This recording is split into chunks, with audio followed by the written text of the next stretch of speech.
Hello, welcome to the final episode of Zero Hangers Trade Target Series, where we're finally getting up to the Western Bulldogs and the players they could be looking at come the off season. To do that with me is Zero Hanger reporter Aidan Cellini. Aidan, how have you been? Good, thank you, Mitch. How are you? I am well. 18th episode for this series will end, I guess, alphabetically with the Western Bulldogs rounding out our series. Obviously, if you're a fan from another club and you haven't quite caught your club's episode, we have that covered on our YouTube channel. But let's get stuck into the Dogs. At the time of speaking, they're probably seen as one of the premiership favourites at this point. 4-game winning streak. I think 6 of their last 7 they've won. A win in round 22 could take them, I think as high as 4th, and they have certainly some winnable games to see out the season. And it's a great chance for Luke Beveridge to notch up his first top 4 finish, and hopefully another deep finals run that he's proven to take them to years gone by. But such an interesting list. It always is, just given the star talent that they've got, the potential, and then that potential potentially being reached this year. And I think if you're looking at a potential, list of targets for the Dogs, a few months ago, you might be thinking, maybe a key defender. You might be thinking, some defensive options. But what we've seen over the last few weeks with Rory Lobb and Buku Khamis coming down back in the absence of Lynn Jones, and then Jones's return is really proving to be quite a formidable rear guard for Luke Beveridge to call on. Yeah, I mean, clearly the Dogs are humming at the moment. They seem to get their structures right. They've got the personnel right at the right time of the year.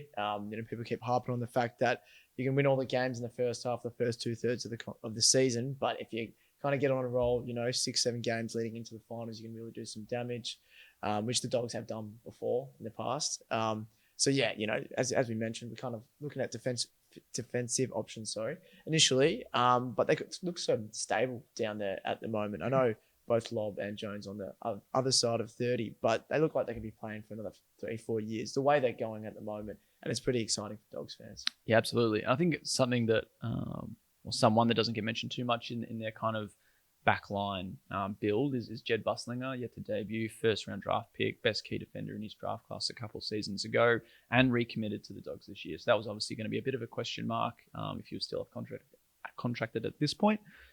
You'd think that he's that kind of long-term replacement for a Jones or a Lobb as a really critical key defender, great intercept, great one-on-one player as well.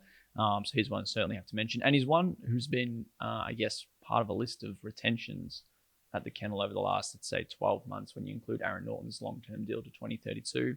Jamara was the big one as well, and they really would be hoping to get Tim English locked away, you'd think.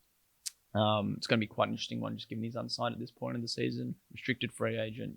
West Coast said to be showing some interest, and that his, uncertainty certainly plays a part in the list that we've put together for a couple of our selections.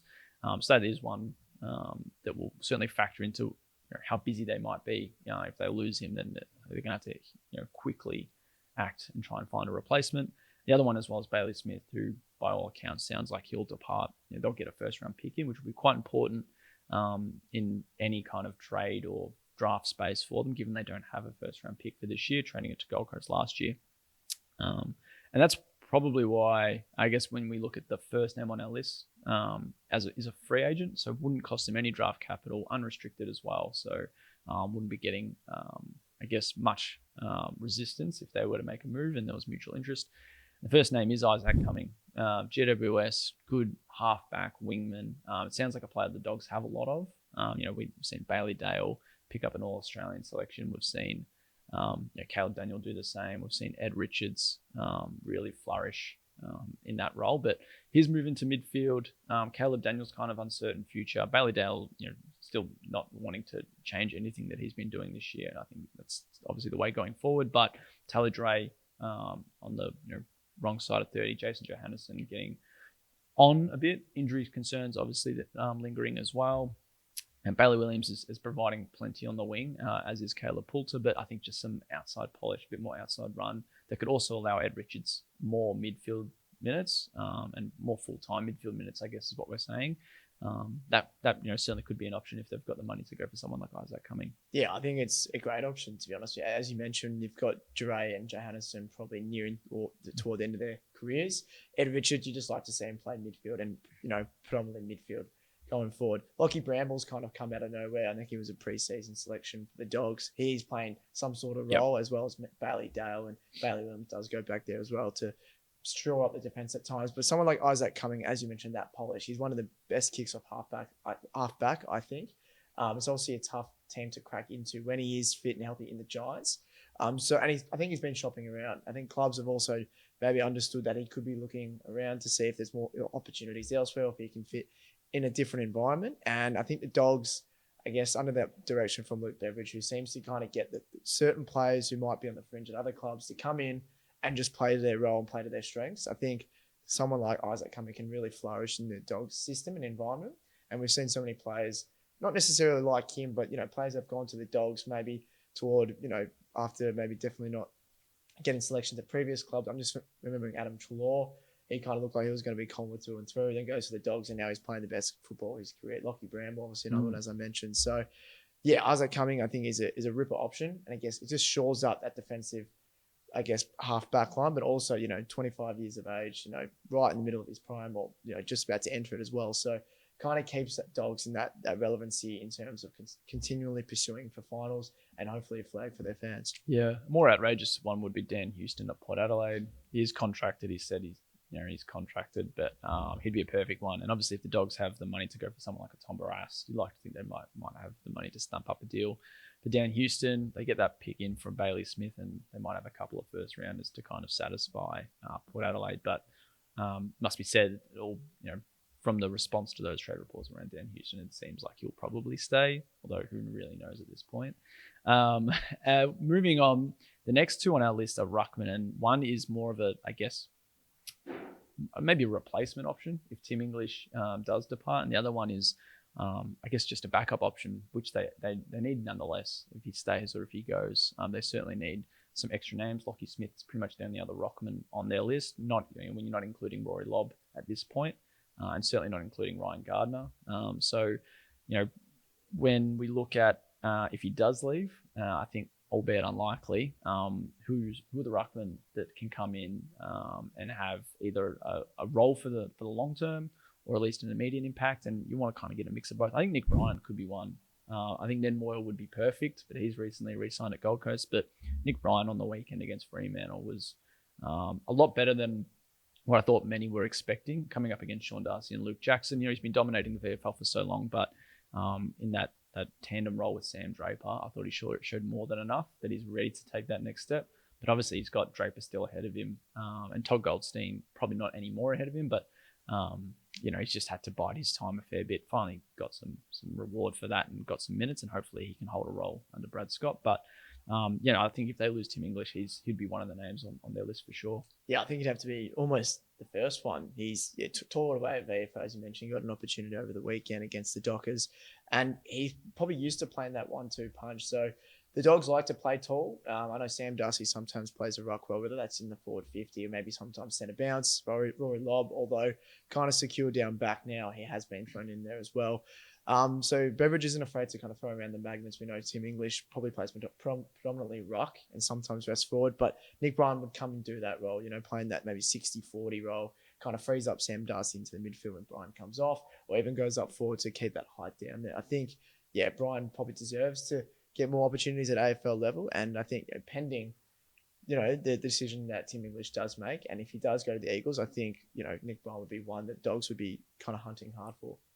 Yeah, it's an interesting situation if we go over to Essendon for a second, because I think Bryan is contracted for another 12 months. So is Sam Draper, though. And I would like to think that both of those players, or one of those players, isn't at Essendon for 2026. I think they're both going to be first-string ruckmen in 12 months' time, or worthy of that. Draper will be a free agent. Bryan will have a decision maker as well, and you think that Essendon really have to pick which one they want for the next 5 or so years. So that's going to be quite an interesting one. And if a club like the Western Bulldogs can pry Nick Bryan out early, then that'd be great. Other options: Mark Pitnet, Peter Adams, maybe again also contracted, but if they want someone who have an immediate impact, I think they're the type of guys. But the next on our list is Liam Reidy. Not a name a lot of fans will really know. Was playing at Frankston, got drafted as a rookie to Fremantle a couple of years ago, and has really been just dominating the waffle. We mentioned Darcy and Jackson before, and that's going to be a really hard duo to break into, even when one goes injured. I think they just like playing the other because they can hold down the role for 4 quarters.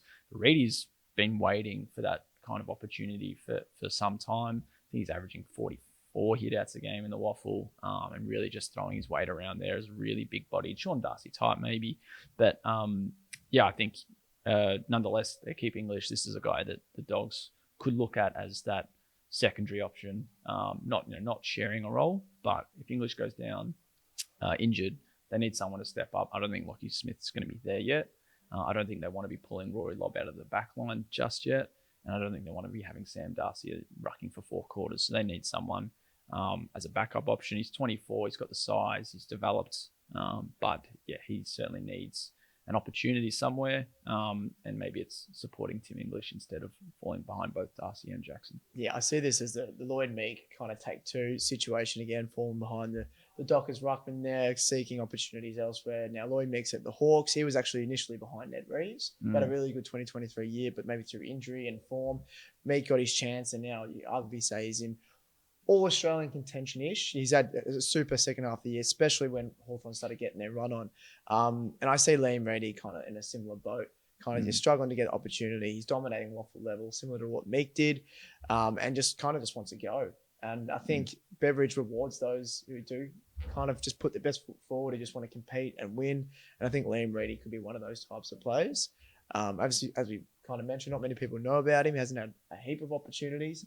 I guess that's what scouting's for. They'll see a kind of a player who can fill a role or fill a need. And as you mentioned, kind of the Bulldogs would like to keep Sam Darcy up forward. At the moment, would like to keep Rory Lobb down back. So if Tim English does go down and he does stay next year and beyond, they probably do need a backup ruckman who's just ready to go at the drop of a hat. So I think Liam Reidy could be one of those options. Yep. Yeah, absolutely. And very, very cheap, you'd think. I think he's unsigned as well. So there might be quite an easy avenue there for all of those Ducks to line up. Next 2 on our list, I thought small forward might be an area for the Dogs. They've got Waveman, they've got West. Harvey Gallagher's shown a little bit. I think they've got some depth players. But to be honest, why wouldn't you just go out and get one of the best or most informed small forwards of the season in Matt Owies, unsigned, unable to get a new contract just yet at Carlton? And add him as, I think, a perfect complementing small forward alongside Waveman and West, who I think all 3 offer something a bit different, whether it's ground level threat, in the air, defensive craft. So why wouldn't you? Unsigned, he's not going to come cheap, both from a salary point of view and from a trading point of view. But if they're certainly in this window, and if the Blues certainly can't, if they can't keep him, which might be the case, you'd like to think they would have tried their best to re-sign him by this point. But why wouldn't you go out for someone like Matt Owies? Well, yeah, this contract situation is interesting. You'd think, I think he's hit 28, 29 goals for the year now, probably one of the more informed small forwards in the competition. So you're looking at Carlton, you go, why haven't you re-signed him? And maybe there's a deal being worked on behind closed doors. But if you're a rival club, and like you said, if you're in the Bulldogs camp and, you see your premiership window kind of been open in, at least for the next few years, Matt Owies, 27 years of age, comes in, kicks, goals week in, week out. You kind of would rely on someone like that can kind of come in and just play a role immediately. And as you said, he can complement a West and a Cody Waveman as well. Usually they like to play a midfielder kind of resting forward. Sometimes we see Bontempelli go down there. Sometimes we see Treloar play off the half forward, and even Riley Garcia when he gets to go as well. But a traditional small forward like Matt always just adds another string to their bow. They've obviously got a 3-pronged attack there that seems to be working probably better than anyone else in the competition, and Waitman and West are probably in career best form or near it, especially West. But adding another piece to that puzzle is going to be pretty tough thing to face for opponents if they were to go down that avenue. Similar to our Bryan and Reidy, I guess, options, that more of a starring option and more of a, I guess, depth option is a familiar name actually for the Western Bulldogs. Darcy Macpherson, his old man Stephen, good player for Footscray some time ago. Darcy was on playing for Footscray before he got drafted in 2015 as a rookie by the Suns. I think many thought that the Dogs might actually be picking him up as a father-son. Wasn't the case, and the Suns swooped when they had that chance through the rookie draft in 2015. So he's played, I think, about 100 games with the Suns. One of well known for his, I guess, defensive pressure in the front half. Played a bit of backline as well during his time in the AFL, but now uncontracted, potentially looking for a new home. Victorian as well. And I think it just could be much like the Bramble move, a very cheap decision that won't really come back to bite them in any way, given they're not going to be paying up a lot for him. It's unlikely that they might even need to trade for him. So that might be a very easy one, just for some forward depth more than a starting role. But I see him as an AFL quality player. He might not be best 22, but I think he can certainly add some depth. Yeah, well, Darcy Macpherson, clearly one of those players comes in, pressure forward, does bolster their forward stocks, as you did mention. So definitely one, it'd be a good business deal from the Bulldogs. As you mentioned, probably won't cost them too much or maybe anything at all, depending on how it plays out. So definitely one to watch, I think, for Luke Beveridge. And he seems to get players maybe on the edge or the fringe side of other clubs. He brings them in, he makes their roles quite clear and concise. He goes, this is what you need to do to get to into our senior team. And as we mentioned, Bramble a couple of times, just kind of gets them playing at their best footy. Caleb Poulter wasn't one of our Pies a couple of years ago, and now he's looking like he's going to be a pretty important part on that wing.